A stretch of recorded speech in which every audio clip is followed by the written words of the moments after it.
But then, the shadows began to move. That night, the house came alive. Objects moved, windows shattered, and a chill settled in our bones. Welcome to our spine-chilling video channel, where you'll encounter tales so terrifying, they'll make your skin crawl. Prepare yourself for a journey into the darkest corners of the supernatural and the unexplained. These are stories that will leave you questioning reality itself, and whether you can believe it or not, each one of them is rooted in chilling, real-life experiences. So, gather your courage, turn off the lights, and get ready for a descent into the unknown, where the line between reality and nightmare blurs. Welcome to a world where the unimaginable becomes hauntingly real.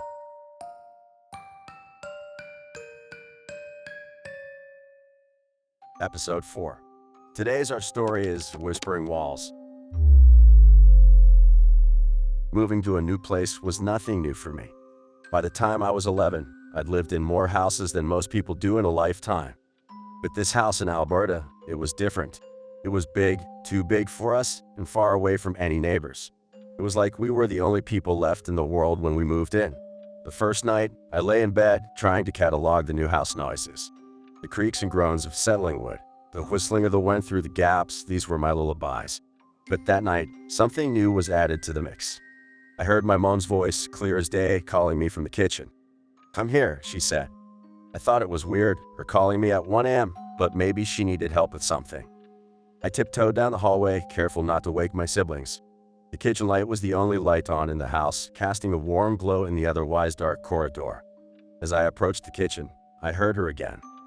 But this time, there was an edge to her voice, a sense of urgency. I was just about to step into the kitchen when I heard her from her bedroom this time saying, "Go back to bed." I heard it too. I froze. My heart pounded against my chest. How could she be in two places at once?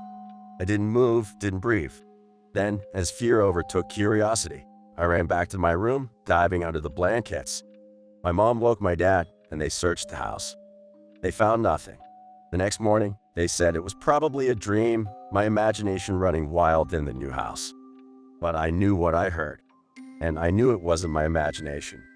Little did I know, this was just the beginning. The house had secrets, and they were just starting to wake up. The morning after that strange night, the house felt different. The sunlight streaming through the windows didn't seem to touch the coldness that had settled inside me. I couldn't stop thinking about the voice calling me. After breakfast, I decided to explore the house, maybe to prove to myself it was just a house, nothing more. This place was old, with creaky floors and an attic full of forgotten things. It was in the attic where I found it, an old diary, dusty and worn. It was tucked away in a corner, under a stack of old newspapers. The cover was leather, cracked with age, and it had a lock, but it was already open. I opened it to the first page. The writing was neat, a bit faded. It belonged to a boy about my age who used to live here. His first entries were normal stuff about his life. But as I flipped through the pages, the entries started to change. He wrote about voices in the night, just like I heard, and shadows that moved on their own. Reading his words, I felt a chill. It was like he was talking right to me, telling me his story. I took the diary with me, feeling like it was a key to understanding what was happening. Later that day, I asked my parents why we moved to this particular house. They exchanged a look, the kind they do when they think I won't understand. My dad finally said, it was the only place we could get on such short notice. You know, we have to move around a lot. I knew about the moving. We were always on the go, never settling. But this house, it was different. It was like it chose us, not the other way around. And now, with the diary in my hands, I felt like we weren't the only ones living here. There was something else, something that belonged to the house, and it was waking up. That night, I went to bed with the diary under my pillow. The house creaked and whispered around me, and I tried to convince myself it was just the wind, just an old building settling. But deep down, I knew it was something more. The diary was proof of that, and I was going to find out what it was. As I drifted to sleep, I thought I heard a whisper, like someone saying my name. I told myself it was just a dream, but I wasn't sure. This house had secrets, and I had a feeling they were just starting to come out. The nights in the new house grew more disturbing. Every time the clock struck midnight, it was like the house itself woke up. I'd lie in bed, the diary tucked away in my drawer, and wait. It wasn't long before I'd hear a voice, soft and eerie, calling out. Sometimes it was my name, sometimes just whispers, too low to make out the words. I tried to tell my parents, but they just brushed it off as my imagination. "You're just not used to the new place," my mom would say, taking me in. But I knew it wasn't my imagination. The boy in the diary, he'd heard them too. Each night, I'd read more of the diary by flashlight under my blankets. The boy's writing had changed over time. It started with small things, objects moving, strange noises, but then it got darker.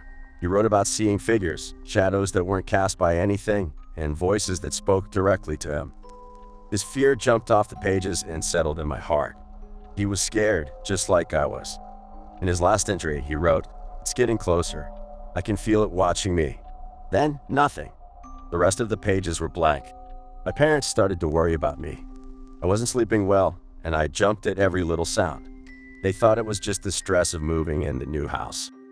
They didn't know about the diary. They didn't know about the voices. I tried to ignore them, to block them out. But some nights, they were so clear, so close, it was like someone was in the room with me. I'd pull the covers over my head, trying to shut them out, but it never worked. They were always there, whispering. It felt like the house was alive at night, breathing and whispering around me. I didn't feel safe. Not anymore. This wasn't just a house. It was something else, something more. And I was stuck in it, with whatever the boy in the diary had been afraid of. I lay in bed, listening to the whispers, and I wondered if I'd end up like the boy, scared, alone, and then just gone. The thought kept me awake, staring at the ceiling, waiting for the dawn to chase away the voices and the shadows. But every night, they seemed to get closer, and I knew it was only a matter of time before whatever was in the house with me decided to show itself. Determined to uncover the truth, I started digging into the house's history. The local library was my first stop. It was a small, old building with creaky wooden floors and shelves packed with books and newspapers. I spent hours there, poring over old records and news clippings. What I found sent chills down my spine. The house had a history of strange occurrences. Families moving out unexpectedly, tales of unexplained sounds, and shadows that were seen but never caught. But nothing concrete, nothing that explained what was happening now. The boy from the diary, I learned, had lived in the house in the early 1900s. His family had left suddenly, and no one knew why. It was like they'd just vanished. His name was Thomas, and the more I learned about him, the more I felt connected to his story. It was like we were both trapped in the same nightmare, just a century apart. Back at the house, things were getting worse. I'd see shadows out of the corner of my eye, but when I turned to look, they were gone. Items started moving on their own. I'd put something down, and moments later, it would be in a different place. It was like the house was playing tricks on me. One night, I saw it clearly. A shadow darker than the night, standing at the foot of my bed. I blinked, and it was gone. But I knew what I'd seen. It was real as the whispers and the moving objects. My parents started to notice things too. Doors would open on their own, lights would flicker, and the temperature would drop suddenly. They tried to hide their fear, to protect us kids, but I could see it in their eyes. They were scared. They talked in hushed tones, discussing what to do. "Maybe it's just the house settling," my dad would say. But my mom wasn't convinced. "Houses don't do things like this," she'd reply, her voice shaking. I knew they wanted to leave, but we couldn't. We were stuck here, in witness protection, with nowhere else to go. We had to face whatever was in the house with us. I kept reading the diary, hoping to find some clue, some way to stop what was happening. But Thomas's words only echoed my own fears. "It's getting stronger," he'd written. And I knew he was right. Whatever was in the house with us, it was getting stronger, and I didn't know if we could stop it. The days turned into weeks, and the strange occurrences in our house only intensified. I felt like the walls themselves were closing in on us, holding secrets we were too scared to uncover. But I couldn't stop now. I had to know the truth. One evening, as I read more of Thomas's diary, a loose page fell out. It was a letter, written in the same handwriting, but this time addressed to whoever finds this. My hands trembled as I read. Thomas wrote about a presence in the house, something he believed was tied to an old family tragedy that occurred there. He thought it was seeking closure or maybe revenge. I couldn't keep it to myself any longer. That night, at dinner, I told my family everything about the diary, about Thomas, and about the letter. To my surprise, they listened. Then, one by one, they began to share their own experiences. My mom spoke of hearing whispers at night, and my dad confessed he sometimes felt like he was being watched. The fear I'd seen in their eyes was now spoken aloud. We weren't just a family in a strange house anymore. We were a family haunted by something we couldn't understand. My parents faced a difficult decision. Our witness protection status meant we couldn't easily move, but staying in the house was becoming unbearable. The final straw came one night when we all heard the unmistakable sound of a child crying, though none of us could find the source. "We can't stay here," my mom said, her voice filled with a mix of fear and determination. "This house, it's not right. We have to leave, no matter the risk." We all agreed. The house was no longer just a shelter.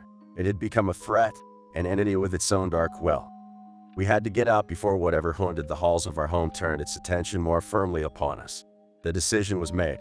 We would leave the house, despite the dangers of breaking our cover. Safety was a relative term now, and our current sanctuary had turned into anything but. We planned to leave the next day, hoping to escape the grip of whatever haunted the house. That night, as I tried to sleep, I thought about Thomas and wondered what had happened to him and his family. The diary didn't say, but I fear the worst.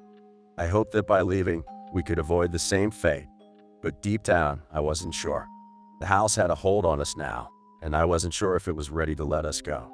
The night before we planned to leave was the longest and most terrifying of my life. It was as if the house knew we intended to escape and unleashed all its fury upon us.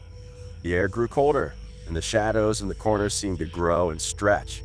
We all tried to stay together in the living room, thinking there was safety in numbers. The lights flickered erratically, casting eerie, dancing shadows across the walls. The whispers were louder now, a chorus of unintelligible voices that seemed to come from everywhere and nowhere. Then, things started moving on their own. Books fell off shelves, doors slammed shut, and the sound of footsteps echoed through the halls. My little sister clung to my mom, crying, while my dad tried to reassure us that it would all be over soon. But his voice trembled, betraying his fear. I remembered the diary and pulled it out, feeling a desperate need to find some answer, some way to end this. As I flipped through the pages, a final entry caught my eye. It was different, written in a hurried scrawl, unlike Thomas's usual neat writing. The entry spoke of a tragedy that had befallen the house many years ago. A fire had started unexpectedly, trapping Thomas's younger sister inside. Despite attempts to save her, the family couldn't reach her in time. Thomas wrote that he could hear her cries even after the fire had been extinguished. He believed her spirit remained in the house, lost and angry. As I read this, a chill ran down my spine. The crying we'd heard, the feeling of being watched, it all made a terrible sense now. We were living in a house haunted by a tragic past, a past that refused to rest. The climax of the night came when a loud bang echoed through the house, like a thunderclap inside the walls. Windows shattered, sending glass flying.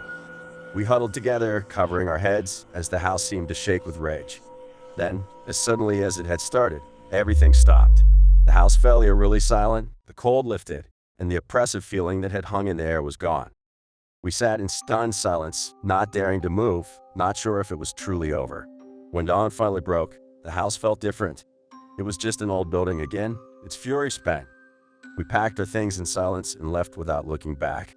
As we drove away, I watched the house disappear into the distance, feeling both relief and sorrow. Thomas's story had come to an end, but ours was still being written. We left the house behind, but the memories of that night remain with us. It was a night of revelation, a night when the past refused to be forgotten, and a family learned the true meaning of fear.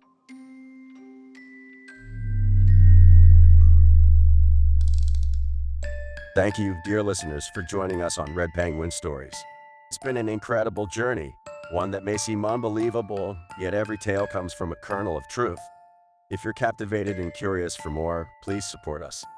Subscribe to our channel, give us a like, and share your thoughts in the comments.